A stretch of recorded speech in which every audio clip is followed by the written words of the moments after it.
estamos começando mais um Papo Direto e eu te convido para acompanhar a nossa conversa hoje, que acontece com 3 profissionais da área de educação. Eles vão contar as suas experiências neste momento de pandemia do coronavírus e como é que eles estão exercendo as suas profissões como coordenadores e professores nesse momento tão delicado, onde a sala de aula, que era presencial, que existia toda uma forma de ser, ela mudou. Ela veio para a tela do computador. E nesse primeiro bloco nós vamos falar com o professor e coordenador da Escola Edneia Garcia, da Escola Municipal, Marcos Paulo Santos. Marcos, obrigada por ter aceito o convite, estar aqui participando do Papo Direto. A ideia é realmente mostrar um pouco do trabalho dos professores. Tem umas questões até delicadas para a gente conversar, né? Perceber, para poder até, quem sabe, conversar com as pessoas e entender um pouquinho mais do que é que vem acontecendo do outro lado da tela. A gente tem acompanhado pais, crianças, situações psicológicas até envolvendo, né, os estudantes, mas a gente quer mostrar um pouquinho também do trabalho dos professores, porque é uma questão bastante delicada. Me diz primeiro aí, você que atua na coordenação, então, das aulas, né, para as crianças lá da Escola Edneia. Desde que as aulas presenciais foram suspensas, o seu trabalho tem acontecido em casa? Estamos trabalhando remotamente. Algumas ocasiões a gente vai à escola, né, para resolver questões burocráticas, impressão de documentos, e alguns atendimentos específicos que a gente depende do espaço físico da escola. Mas, claro, né, sempre tomando todos os cuidados. E as aulas, no caso, não sei se dá para chamar de aula, mas assim, esses encontros, você como coordenador, né, o teu trabalho, de repente, tem sido, me corrija se eu estiver errada, tem sido voltado mais com os professores. E aí, Isso. como é que vem sendo feitas essas reuniões? Essas reuniões servem exatamente para quê? Bom, reunião pedagógica é uma coisa que faz parte da praxe nossa, né, como profissional. Então, assim, a gente tem mantido as nossas reuniões via Google Meet, né? A gente utiliza esse software, acredito que é acessível para todos, né? Não tem nenhum custo. E ali a gente define pauta, define como vamos tratar os assuntos, né? Porque geralmente tem que ser uma decisão coletiva, porque como envolve o trabalho de todos, o ideal é que seja uma decisão coletiva. Então, temos uma pauta para tratar, a gente marca a reunião. E é bem, nesse sentido, assim, é tranquilo, né? Ainda que a gente tenha algumas professoras que têm um pouquinho mais de dificuldade para lidar com tecnologia, eu vou falar da escola onde eu trabalho. Elas têm se demonstrado muito corajosas e têm superado, assim, algumas limitações tecnológicas, né? Praticamente, assim, estão se alfabetizando tecnologicamente falando, né? Essa é uma questão que eu ia também perguntar, porque realmente, assim como teve muitos pais que tiveram que se adequar também em casa para os seus filhos poderem acompanhar as aulas, porque depende bastante da idade, tanto das crianças, os adolescentes se viram com bastante facilidade, a gente sabe disso. Mas na área que a gente está aqui, tratando nesse bloco aqui das escolas municipais, nós estamos falando de uma faixa etária que vai até os seus 10 anos, né? Praticamente. Até o quinto ano. Quinto ano é essa. 11. Às vezes tem uma criança um pouco mais velha, assim, mas vai essa faixa Isso, etária. mas aí são poucas. Mas aí você passa essa orientação para os professores. E realmente, claro, assim como os pais enfrentam o desafio com os seus filhos pequenos para poder se adequar, muitos professores também devem ter passado por isso. E aí vocês, inclusive, têm inovado, né? Eu acompanhei ali o material que você me mandou, vocês têm feito, inclusive, lives, saído um pouquinho, quem sabe, até da plataforma, digamos, básica ali, de uma coisa só de passar a informação para o aluno. Como é que tem sido essa experiência? Conta pra gente, já faz propaganda, inclusive, aí do novo canal da escola. Então, assim, tanto o atendimento para as professoras quanto o atendimento para as famílias, para os alunos que estudam na nossa escola, a gente tem tentado produzir algum material diferenciado. Então, por exemplo, como eu trabalho diretamente com as professoras também, eu tenho proporcionado algumas formações para elas via videoaula no YouTube. Então, eu videoaulas, edito, né? Videoaulas que envolvem documentos oficiais que a gente precisa utilizar para a organização do nosso trabalho. Videoaulas que envolvem como organizar o trabalho pedagógico nesse período, né, de afastamento físico, distanciamento social, videoaulas de como utilizar as ferramentas que as professoras dispõem, né? Por exemplo, a professora tem dificuldade para utilizar um Word, para fazer uma função do Word, né? Dificuldade para usar um aplicativo para fazer um escaneamento de um documento. Então eu faço o vídeo, um tutorial, igual aquele tutorial que você encontra na internet, faço tutorial, fazer chamada de vídeo pelo WhatsApp para dar atendimento. Para as famílias e crianças, né, a gente tem canais de comunicação pelo WhatsApp, a gente tem grupos, né, primeiro A, segundo A, pré, terceiro, todas as turmas, cada turma tem um grupo. Ali fica a professora e a equipe gestora, as professoras e a equipe gestora. Então, as famílias recebem roteiros de estudos em dias específicos, né, segunda-feira isso, terça, quarta, e as famílias vão acompanhando os roteiros e vão perguntando ali no grupo do WhatsApp. Né. Para potencializar essa nossa comunicação com a família, né, e além do trabalho no grupo do WhatsApp, a gente tem as nossas redes sociais. Então, nós fazemos algumas lives no Facebook, temos lives no YouTube, e isso permite com que as crianças interajam, porque daí elas não falam, né, mas elas colocam ali as perguntas delas, as questões delas, e a gente mantém um contato, aproxima um pouco mais, né, das famílias. Mas, basicamente, a gente tem organizado o trabalho nesse sentido. Me diga, os pais têm entendido essa nova forma e essa necessidade do distanciamento social, das aulas continuarem suspensas? Vocês, como professores, nesse trato direto com eles, sentiram alguma dificuldade? Porque tem muitos, a gente acompanha às vezes pelos memes. Os memes ainda são bons por um lado, porque eles têm aquela coisa do humor, então vem na brincadeira. Mas às vezes as pessoas não querem brincar, elas estão com as emoções mais afloradas, e aí já começa a se irritar, já começa a se incomodar, às vezes acaba até, quem sabe, criando ou discutindo, criando situações mais delicadas. Vocês, algum professor, alguma pessoa que você conheça na área da educação já passou por isso? A gente acompanha na internet, tem vários professores comentando esse tipo de situação. Como é que tem sido para você? Olha, educação é sempre uma responsabilidade compartilhada, né? Então você tem o que compete à escola, você tem o que compete à família, e o que compete à família também está diretamente relacionado com o que compete à escola. Se você olhar a Constituição Federal, está lá. A educação é um direito público subjetivo, responsabilidade, em primeiro lugar, da família, em segundo lugar, da sociedade, em terceiro, do Estado. Então é um trabalho compartilhado.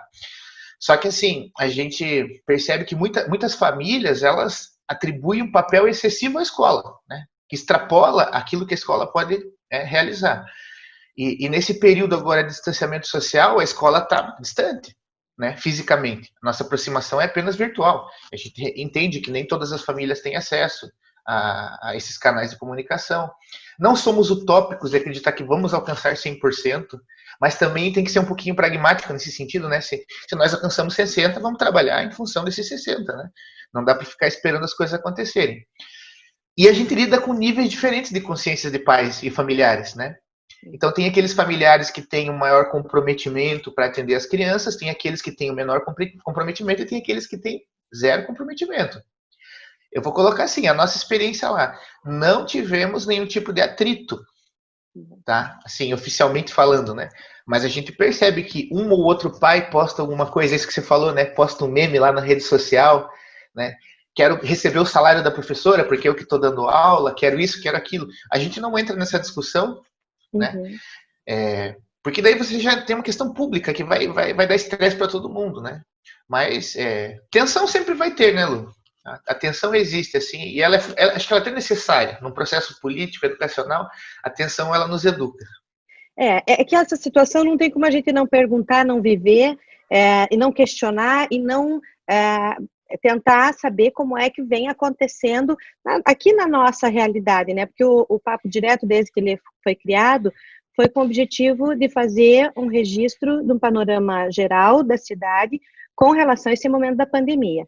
E a gente vai acompanhando e vai vendo o que é que está acontecendo, as pessoas realmente que estão da emoção, né? Eu vi que tem um estudo que é assim, após 2 semanas sem contato social, a emoção fala mais alto que a razão. Aí a gente imagina, estamos mais do que 2 semanas, põe 2 semanas aí em cima, né? Então tem que entender realmente todos os lados. E é por isso que a gente faz esse programa hoje com vocês, professores, para mostrar justamente esse outro lado. Um meme desse, por exemplo, eu quero ganhar o que o professor está ganhando. Ok, mas assim, me diz, o trabalho continua o mesmo, na tua opinião, ou dobrou? Olha, eu acho que assim, os horários estão um pouco desregulados, mas o trabalho ele é o mesmo, de repente até um pouco mais, porque surgiram novas demandas, como eu falei para você, né? Quando eu estou na escola com as professoras, no meu caso, eu vou ali e mostro como que faz uma coisa no computador, né? Como supor, se for uma questão, uma dúvida tecnológica. Aqui não, tenho que parar, gravar o vídeo, editar o vídeo, e isso vai tempo, né? Isso. A mesma coisa com relação a documentos pedagógicos, né, que você precisa apresentar para as professoras. Na escola eu vou lá, abro, mostro, tá aqui, ó. Aqui não, faz um vídeo, né, edita, é tudo mais trabalhoso nesse sentido, né? É por isso que eu digo, que eu acho que dobrou sobre um certo aspecto. Me fala uma coisa, eu vi que vocês criaram grupos de WhatsApp, inclusive por turmas. Uhum. Como é que é feito esse acompanhamento? Como é que vocês têm utilizado o WhatsApp nesse momento? Então, os grupos do WhatsApp, eles têm horário para abertura e fechamento, que a gente chama, né? Que é quando a gente permite as famílias interagirem com as professoras. Então, o grupo não fica aberto o dia todo, fica por algumas horas do dia. Ali, as famílias podem tirar fotografia da atividade que está com dúvida, manda para a professora responde naqueles horários. Inclusive, assim, a gente tem percebido que os pais têm respeitado essa questão dos horários, né? Não mandam mensagem no privado. Acontece uma vez ou outra de mandar mensagem no privado da professora, mas a gente sempre orienta, evite, né? Porque existe um horário de trabalho da professora também. O professor é um ser humano como qualquer outro ser humano, tem casa, tem família, tem outras responsabilidades. Então, existe um tempo específico para esse atendimento. Ah, perfeito, bacana. E vocês têm percebido que essa nova ferramenta tem dado resultado? Então, eu nem exalto e nem rejeito, né? Porque é o que temos, né? A gente tem que fazer o melhor que a gente tem, como diz o Mário Sérgio Cortella. Faça o melhor que tem, na situação que você tem, enquanto você não tem condições para fazer coisas melhores, né? Então, tem dado um resultado, porque, assim, alguns pais interagem, pedem sugestões, pedem explicações, né? Não é 100% também. Tem dias que acontece assim, abrimos o grupo, bom dia, passa a manhã inteira, fechamos o grupo e ninguém interagiu. Acontece, né? Não vamos criar fantasias também, mas na maioria das vezes tem uma boa interação com as famílias. Mas eu achei bacana, eu até aproveitar para parabenizar, porque eu não tinha, assim, visto ainda, de repente, algo semelhante, e de repente é uma forma, né, tá ali, pelo menos é uma ferramenta, é um canal de comunicação que a escola encontrou e que está ali disponível, né, como você disse, com as regras, com as coisas combinadas ali, o horário e tudo mais, mas com certeza os pais têm esse suporte, sabem que em determinado momento eles têm aonde buscar e como procurar. Você, além de profissional, né, trabalhando em casa nesse momento, eu sei que você tem também um nenê em casa, então agora paizão também. Como é que tem sido viver essa experiência em tempos de coronavírus? Então, eu sou bem realista, assim, né? E sou equilibrado nesse sentido. Eu acho que tem um benefício, né? Tem uma contribuição enorme. Eu posso estar mais tempo com a minha família, posso estar curtindo o meu filho, o Leonardo, mais tempo, né? Porque eu estou o dia inteiro em casa. Só que, por outro lado, gera um estressezinho, né? Uma tensão. Às vezes você está envolvido com uma atividade que você precisa concluir, só que e chora e grita e uma coisa lá, uma coisa que você tem que correr também para resolver. Então, tem essa dupla. É agridoce, né? Vamos dizer assim. Tem que ajudar. Para fechar esse bloco, Marcos, qual que é a mensagem aí que você deixa para os pais, para os professores, justamente você que está na coordenação? Eu penso assim, vamos cuidar do nosso emocional, em primeiro lugar, porque quem não cuida de si não cuida do outro, né? Então, cuidem das suas saúdes emocionais, não se preocupem com quantidade. Eu acho que às vezes há muita preocupação com quantidade de trabalho, né? Se preocupem mais com qualidade. Até porque as crianças que estão em casa também são vidas, né? Tem emoções, tem afetividade, tem ansiedades. Então, não sobrecarreguem, mas também não percam o vínculo, né? Até porque o centro da nossa responsabilidade nesse momento agora de afastamento social não é entupir as crianças e nem os professores de trabalho, né? Mas é manter esse vínculo saudável, né? O trabalho é saudável nesse momento, né, Lu? A gente é uma forma de ocupação, é uma forma de produção, é uma forma de manter a nossa mente desconectada, às vezes, desse mundo que todo dia é notícia ruim, né? Exatamente. Marcos, mais uma vez, obrigada por ter falado aqui com a gente, trazendo aí a realidade, um pouquinho da Rede Municipal de Educação, porque a gente precisa realmente perceber esse outro lado da moeda, né? A gente tem muitas crianças, claro, porém, a gente também tem muitos profissionais realmente do outro lado, realmente aprendendo, se reorganizando, se reinventando para poder, então, dar conta de um aprendizado que até então estava todo mundo acostumado de uma forma, acaba sendo um desafio tremendo para todo mundo, tanto para aquele que ensina, como para aquele que aprende, mas eu quero dizer assim, parabéns aí para a escola, parabéns pelas iniciativas, as lives, todas as ferramentas que estão aí disponíveis, vocês estão aproveitando mesmo. Posso deixar mais um recadinho? Claro. O pessoal que estiver assistindo, né, aproveita para seguir lá as nossas redes sociais, o Facebook da escola, a página do YouTube.